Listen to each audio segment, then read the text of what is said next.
Assalamualaikum buat teman-teman semua. Hari ini saya buatin tip bersihin karbu ya ke teman-teman. Ini video ini saya buatin buat teman-teman yang suka ngoprek sendiri, yang masih suka belajar bongkar. Karena kalau di era kayak gini, kalau misalnya ente nyervis karbu, kalau misalnya ente salah dalam penanganannya, bisa bikin repot. Sebelumnya saya udah pernah buatin ke teman-teman tentang bersihin karbu dengan cara direbus ya. Kalau untuk trik ngerebus itu saya anjurin ke teman-teman bukan untuk servis rutin. Kalau misalnya ente punya karbu yang emang udah bener-bener lama nggak dipakai, karat di mana-mana, sampai ke lubang-lubang nozzle-nya, sampai ke lubang air jetnya bener-bener mampet, nah boleh dah. Cuman kalau untuk servis rutin mah nggak perlu, karena kalau servis rutin gitu paling ada tumpukan karbon aja, jarang sampai ngendap sampai karat seperti gitu. Yo, hari ini kita bersihin karbu ini ya. Ini karbu kebetulan baru beli ini baru ngambil sih. Ini second cepotan. Masih seger sih, masih Orion semua kalau kata sellernya mah. Kalau untuk karbu begini ya, kalau untuk Orion gini yang masih Orion luar dalam gitu, harganya biasanya di atas gope. Ya mungkin kalau buat teman-teman ya, kalau di atas gope mah lebih baik ambil karbu baru gitu. Ya silakan aja kalau ente mau ambil karbu baru kalau di dusnya kan made in Thailand, tapi bagus juga kok itu. Yang paling menonjol bedanya di skepnya nih. Kalau bawaan motor biasanya kuning, kalau karbu spare part silver.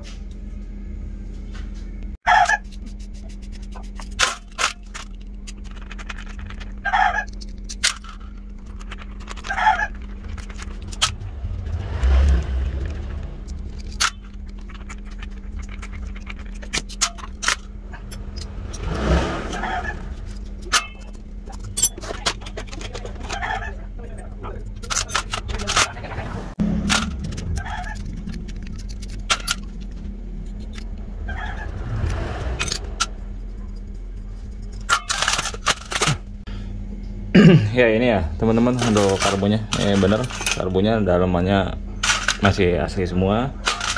Kalau misalnya beli karbu second ya, udah pernah saya jelasin sih ke teman-teman tentang pemilihan karbu bekas. Kalau misalnya ente mau beli, kalau namanya spuyer gini, main jet sama pilot jet udah rubahan mah di karbu second itu udah hal yang wajar, yang harus ente perhatiin. Kalau misalnya ente beli karbu second, nozzle-nya harus asli, jarum skep, jarum pelampung sama pelampungnya sama karbunya jangan sampai melenting. Nah itu aja yang harus penting, karena kalau misalnya ada masalah di poin yang tadi saya sebutin, rada lumayan ente harganya. Contoh misalnya ente beli karbu second ya, jarum skepnya bukan asli.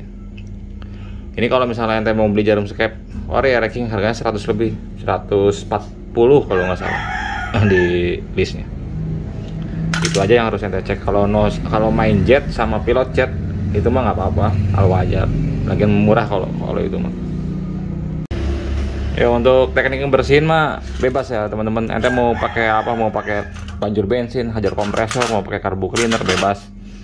Kalau di sini saya pakainya ini nih, Loctite buat bersihin dalaman karbu. Lumayan bagus ini Loctite. Cuman kalau buat bengkel gitu, buat bengkel motor atau bengkel kalau pakai Loctite gini, saya saranin jangan. Bukan apa-apa, harganya agak lumayan, pakai karbu cleaner aja. Ini mah buat penghobi aja.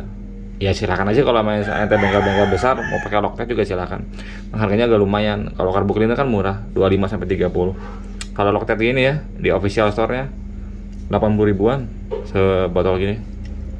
Jadi agak lumayan teman. Kalau misalnya ente hobi ya boleh lah ente pakai Loctite, langsung tembak langsung semprot aja. Karbunya kotak banget tuh.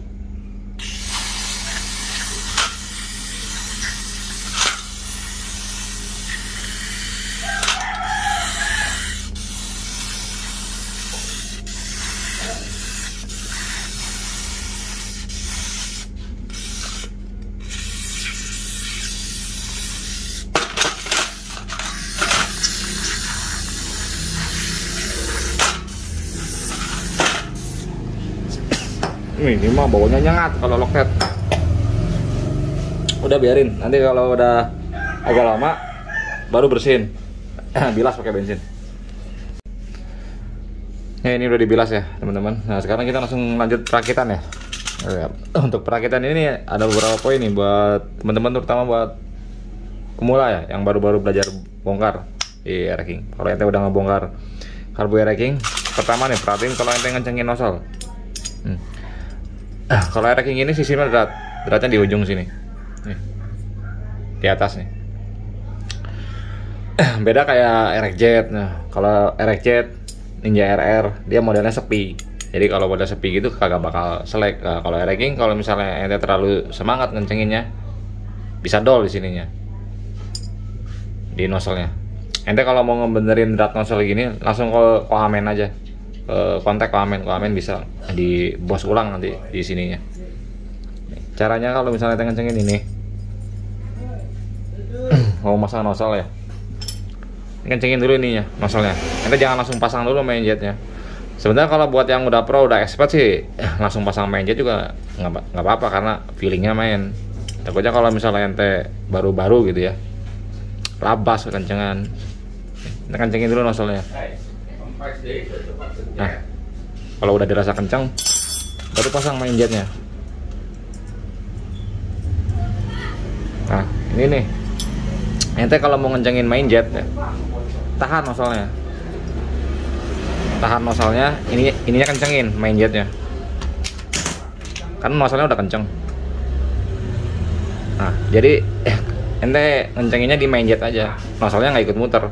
Soalnya kalau misalnya ente labas kencengin main jet, otomatis si nozzle kan ikut ketarik, selek ya. Kalau terlalu kenceng selek. Itu satu yang harus perhatiin di bagian nozzle-nya ya. Yang kedua ya teman-teman nih, tentang pelampung. Kalau untuk karbu racking ya, setting pelampung ini vital. Kalau yang asli masih ada tali pocongnya. Pasang dulu ya.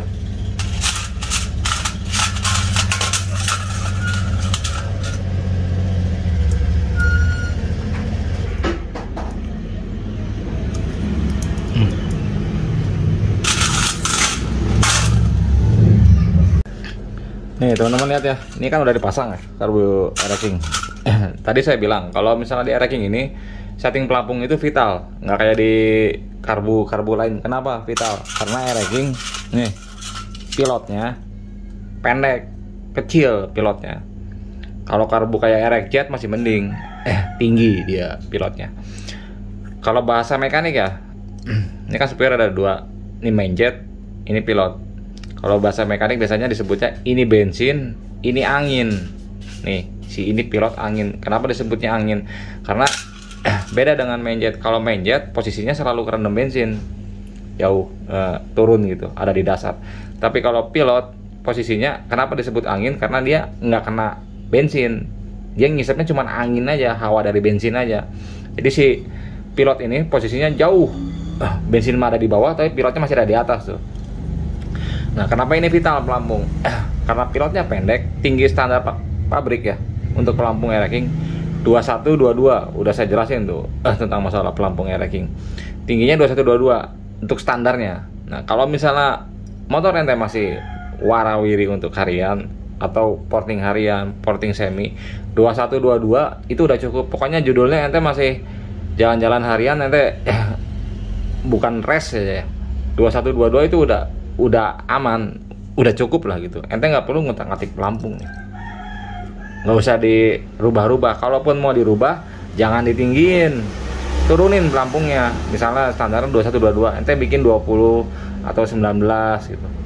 Kalau karbu normal dikasih setelan pelampung 18,5 masih mau. Tapi kalau karbu nggak normal, nggak, pasti bleber, pasti banjir. Jadi buat teman-teman untuk pelampung usahain buat yang apa ya, buat pemula ya nggak usah tak-atik setelan pelampung mah. Udah biarin aja seperti ini 2122. toh motornya kan bukan buat race. Soalnya kalau misalnya ente salah nyeting pelampung, ini ngerempetnya kemana-mana kalau di e-racking ya. Ini saya ambil contoh ya buat teman-teman. Ini banyak saya temuin kasus di karbu e-racking kayak gini. Karbunya banjir terus. Karbunya banjir ya terus. Diakalin lewat jalan pintas apa? Dimainin pelampungnya. Standarnya 2122, dibikin 25 atau 26. Sama orang lain gitu. Sembuh tuh banjirnya. Kalau misalnya tinggi pelampung e-racking dibikin 25 atau 26, saya jamin sembuh. Karbu ente nggak bakal rembes lagi di pinggir-pinggir ini, nggak bakal bocor, nggak bakal rembes. Cuman nanti timbul penyakit baru. Penyakitnya apa? Si bensinnya, si pilotnya ini makin jauh. Kenapa? Karena kalau misalnya ente setel tinggi pelampung 25 atau 26 buat nyembuhin karbunya banjir, otomatis pilotnya ini ke bensin makin jauh, di mangkoknya cuma sedikit nih. Mungkin kalau setelannya 25 atau 26 cuma setengah di sini. Makin jauh tuh pilotnya. Efeknya apa kalau makin jauh pilot? Motornya kering. Karena yang ngontrol putaran bawah pilot. Kontrol langsam sampai bukaan ke tengah itu pilot. Karena posisinya jauh, otomatis masuk bensinnya sedikit. Ente mau pakai pilot jet segede lubang semut ya. Kalau misalnya tinggi pelampungnya dibikin 25 atau 26, motornya pasti kering terus. Yang bermasalah bukan besarnya pilot, tapi karena debit bensinnya di mangkoknya sedikit karena nyetel pelampungnya ketinggian 25-26. Jadi buat teman-teman kalau misalnya ente ngadepin karbu banjir ya, saran saya pelampung tetap aja segitu 2122. Hebatnya paling mentok amannya kalau misalnya ente mau turunin 23 dah, udah jangan lebih dari itu. Kenapa nanti ngefeknya ke sini nih, ke pilot, makin jauh dia. Akan lebih aman ente double parking. Saya saranin kalau emang nggak ada cara lain, lebih aman buat ente ngatasin banjir double parking atau cek bodinya dulu. Kalau misalnya bodinya melenting, ya emang agak repot. Jadi gitu ya buat teman-teman kalau untuk masalah pelampung di e-racking vital. Nggak usah diutak-atik pelampung. Kalau misalnya ente nggak punya skill, nggak punya kemampuan cara nyeting pelampung, udah biarin aja, bawaan pabrik aja 2122 udah cukup.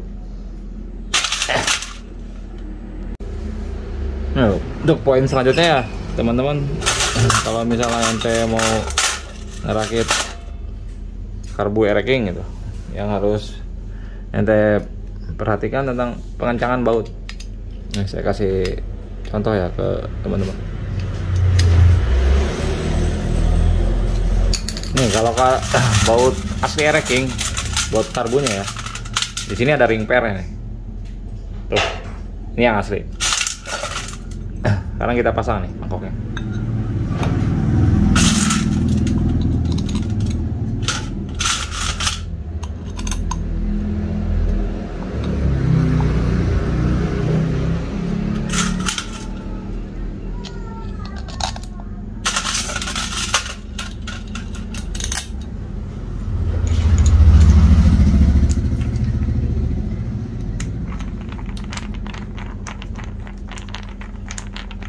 Nih, nanti kalau misalnya mau ngencengin karbu ya, nih lihat tangan saya nih ya. Nih kalau untuk karbu e-racking ya, hati-hati. Karbu e-racking ini rawan banget melenting. Kalau yang asli itu ada ring pairnya. Untuk ngencengin karbu e-racking ini, karena dia bautnya ada 4. Ini kan masih kendor ya. Kencengin ya, jangan terlalu bersemangat. Kencenginnya gini aja nih.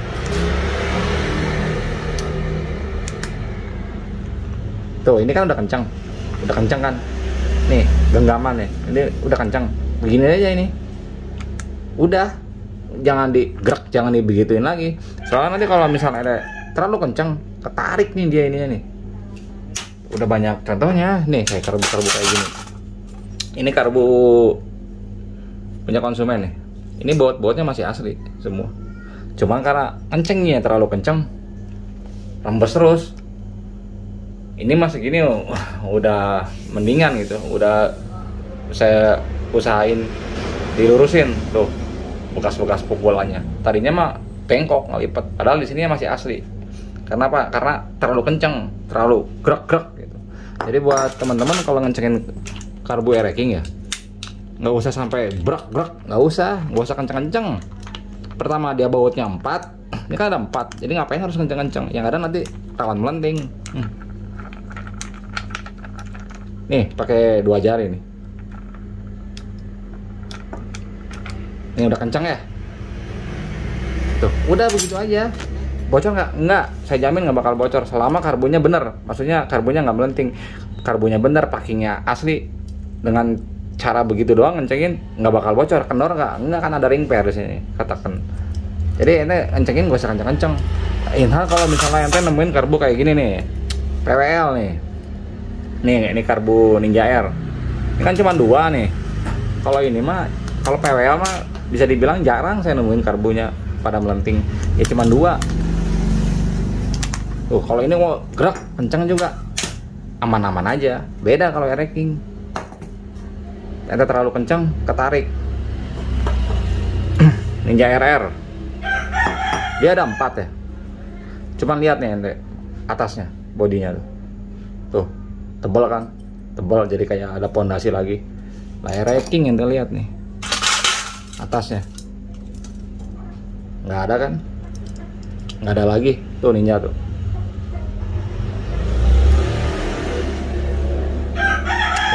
Buat teman-teman kalau misalnya ente ngencengin karbu air racking biasa aja, nggak usah terlalu bersemangat.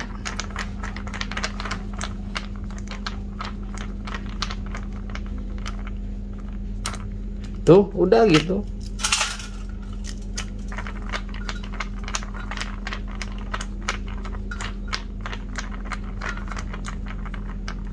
Ini udah dirasa berat. Nih, berarti 2 jari aja begini aja. Nah, dah, gak usah digerakin lagi. Ya segini ya teman-teman untuk tip cara rakit karbu air racking. Mudah-mudahan ada manfaatnya buat teman-teman, terutama buat yang awam. Intinya ente yang harus perhatiin nozzle, pengencangan main jet, setting jarum pelampung, sama yang sering kecolongan nih, kencengin ini. Jangan terlalu bersemangat, biasa aja ngencenginnya. Biar apa? Biar nggak ketarik. Kalau ketarik melenting, emang kalau melenting tuh ngebenerinnya bro capek, ngebenerinnya ongkosnya nggak seberapa, tapi makan waktu lama. Ya kenapa yang harus mukul center,